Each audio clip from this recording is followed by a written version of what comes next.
Hola chicos, ¿cómo andan? ¿Tienen calor? ¿No, no tienen calor? Yo sí tengo un terrible calor. Bueno, no sé, se ve bien, ¿no? Sí. Bueno, la primera diapositiva dice, Dios quiere caminar con vos. Hoy vamos a... Sí, por favor. Ah, ahí se ve mejor. Hoy vamos a hablar un poco de lo que ya estuvimos viendo durante todo este año. Así que los invito a que comencemos con un texto que nos dice, dichoso aquel a quien se les perdonan sus transgresiones, a quien se les borran sus pecados. Dichoso aquel a quien el Señor toma en cuenta, no toma en cuenta su maldad y en cuyo espíritu no hay engaño. Este es un salmos que nos dice, bienaventurados, dichoso, y dichoso significa doblemente feliz, muy feliz aquel al que el Señor perdona.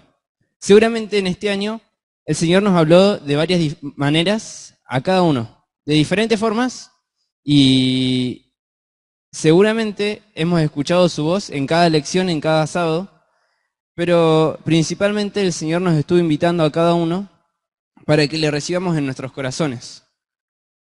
Vamos a ver la vida o la historia, el principio de la historia de Saulo. Vayan buscando Hechos 9, 1 al 9. Vamos a ver la historia de un personaje de la Biblia, el cual escuchó la voz de Dios, tuvo un encuentro personal con Dios y su vida tomó un giro inesperado, cambió por completo. Justamente recién cantábamos, Dios tiene un plan para mí y un plan para vos. Y el Señor tenía un plan para Pablo. Gracias.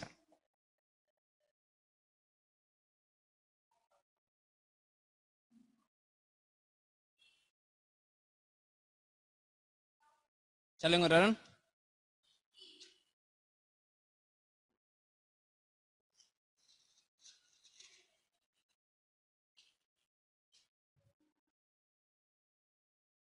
Ahí vamos a esperar que lo terminen de encontrar la mayoría.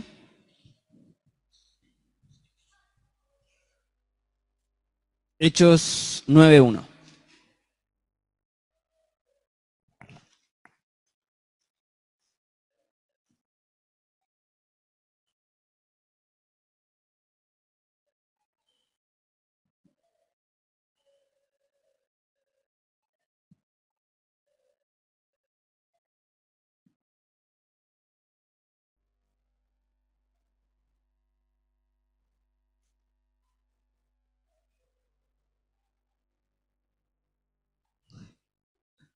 Bueno, vamos a comenzar leyendo.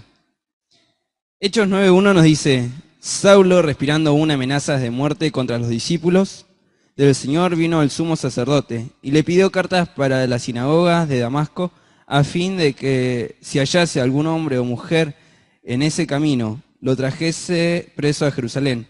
Mas yendo por el camino aconteció que al llegar cerca de Damasco, repentinamente lo rodeó un resplandor de luz del cielo. Y cayendo en tierra oyó una voz que decía, Saulo, Saulo, ¿por qué me persigues? Él dijo, ¿quién eres, Señor? Y le dijo, yo soy Jesús, a quien tú persigues. Dura cosa es dar cosas contra el aguijón. Él, temblando y tembloroso, dijo, Señor, ¿qué quieres que yo haga? El Señor le dijo, levántate y entra en la ciudad y se te dirá lo que debes hacer. Vamos a dejar hasta acá por el momento. Y se presenta nuestro personaje, Saulo. Saulo era un fariseo. Que sea un fariseo significa que se regía por la ley de Moisés. Él creía que la salvación o ganarse una vida eterna solo se debía a tener una vida que cumpla con las leyes de Moisés. Si bien es verdad que tenemos que cumplir con los mandamientos que el Señor dejó y con las leyes que encontramos en la Biblia, no es lo que nos da la entrada al cielo. Nosotros podemos tener una vida recta al parecer de los hombres, pero no una vida recta delante de Dios. Ahí está, estuvo presente en la muerte de Esteban, no sé si se lee muy bien, pero él consintía en la muerte de cristianos, en la muerte de seguidores de Cristo. Justamente Esteban fue uno de los primeros cristianos que predicó el Evangelio y murió apedreado justamente por predicar el Evangelio. Ahí lo vemos a Saulo en el momento de la muerte de Esteban. Nos dice la historia que estábamos leyendo recién, que Saulo pidió cartas para ir a Damasco. Y en el camino, él iba a Damasco para buscar cristianos. Se dice que los buscaba, los encontraba, los sacaba de las casas y los llevaba frente a las sinagogas para matarlos. Las sinagogas eran las iglesias de la primera época, la cual era dirigida por fariseos, gente que creía que la salvación se encontraba en la ley de Moisés. Ahí tenemos a Saulo en el versículos 3 al 7, lo que acabamos de leer. Dice que una luz resplandeciente, lo tiró al suelo. Él iba en su caballo dirigido a Damasco. Iba con la idea de buscar cristianos y de matarlos. Pero el Señor Jesús tenía un plan para él. Él iba a cambiar la vida de Saulo. Entonces se le presentó y dice que le dijo: ¿por qué me persigues? ¿Por qué persigues el mensaje de salvación? Y Saulo cayó de rodillas y reconoció enseguida que aquella luz era Dios.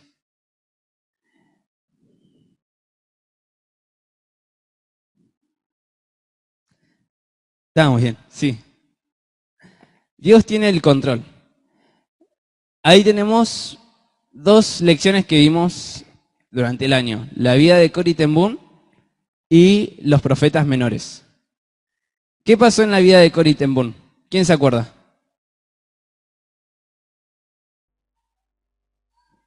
Sí, en la época de los nazis. Persiguían a los judíos, muy bien. Era de Holanda. Bien, Corrie ten Boom fue una mujer de Dios que rescataba judíos. Ella había aceptado al Señor Jesús desde muy chica y una vez que aceptó al Señor Jesús, junto con su familia habían fundado la Casa de las Niñas. Luego, en la época de los nazis, albergaron judíos y por ello fueron encarcelados la familia de Corrie y Corrie. Y los profetas menores, ¿qué misión tenían? ¿Cómo? ¿Llevar el mensaje de Dios? A ver, del equipo azul, ¿qué misión tenían los profetas menores? ¿No se acuerdan? ¿No se acuerdan de las misiones de los profetas menores? Llevar el mensaje de Dios, sí, al reino, a los dos reinos en realidad, a todo Israel, sí. Bueno, ahí está, entregaban el mensaje de Dios al pueblo. Otra de las cosas que hacían era denunciar el pecado de las personas. Ahí se estaban acordando. A ver, ¿se acuerdan la última? ¿No? Bueno, anunciaban acontecimientos futuros que Dios le revelaba.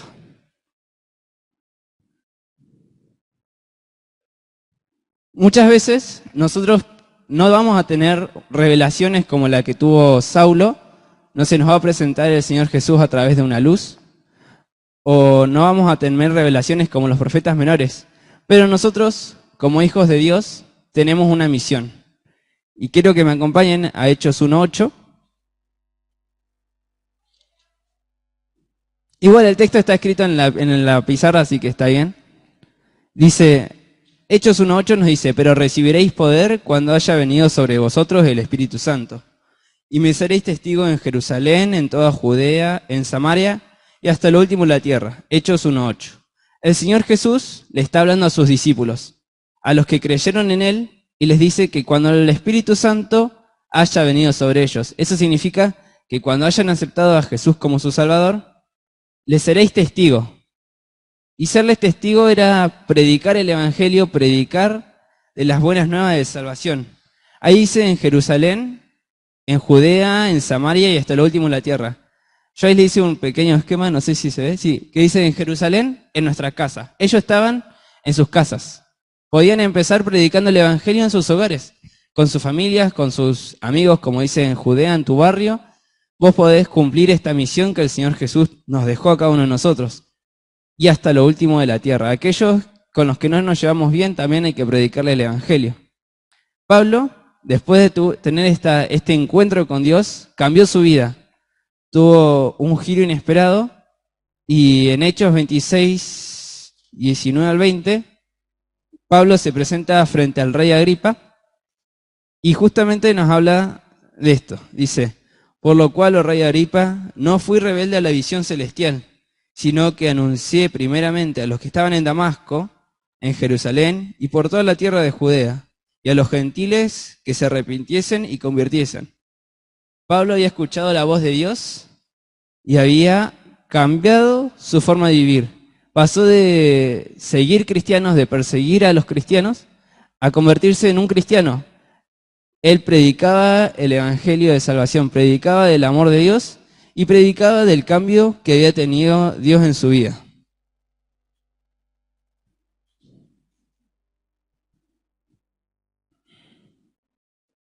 Acá dice, Dios está a nuestro lado. Seguramente, en nuestro caminar como hijos de Dios, vamos a encontrar dificultades. Vimos durante este año la elección de Cori. En Cori Tembún, Cori fue arrestada. Seguramente pasó hambre, su familia falleció, su hermana y su papá, pero el Señor Jesús estuvo con ella siempre. También vimos la vida de Jefté. Era un... Ay, ¿no me sale la palabra? Un juez. Ahí está. Era un juez que lo excluían y sin embargo el Señor lo utilizó. Él estuvo a su lado. Vimos cómo Pablo fue perseguido por predicar el Evangelio. Y aún así el Señor Jesús siempre estuvo a su lado. Este texto nos dice, mas Jehová está conmigo como poderoso gigante. Por tanto, los que me persiguen tropezarán y no prevalecerán. Serán avergonzados en gran manera, porque no prosperarán. Tendrán perpetua confusión que jamás se olvidará. Jeremías 20:11. Dice el Señor Jesús que va a estar con nosotros como poderoso gigante, defendiéndonos y acompañándonos en cada paso de nuestra vida cristiana. Este año el Señor Jesús nos habló todos los sábados y nos invitó cada sábado a que le entreguemos nuestros corazones. Yo no sé si ustedes han aceptado al Señor Jesús como su Salvador. Eso es algo que solamente ustedes saben. Quiera Dios que cada uno de ustedes, haya sido este año o haya sido años anteriores, hayan aceptado al Señor Jesús como su Salvador. Y si no lo han hecho, todavía están a tiempo porque dice que el Señor Jesús que nos recibe y nos perdona. Así que todavía están a tiempo de aceptarlo como su único y suficiente Salvador. Esta era la lección de hoy. Ya ha llegado a su fin. Así que espero que les haya gustado y que realmente hayan podido entender que el Señor Jesús tiene un plan para cada uno de ustedes. Él quiere tomar el control de sus vidas. Él no solo nos perdona y nos transforma y nos envía a predicar el Evangelio, sino que Él está a nuestro lado, nos defiende y nos guarda. Así que espero que hayan podido entender.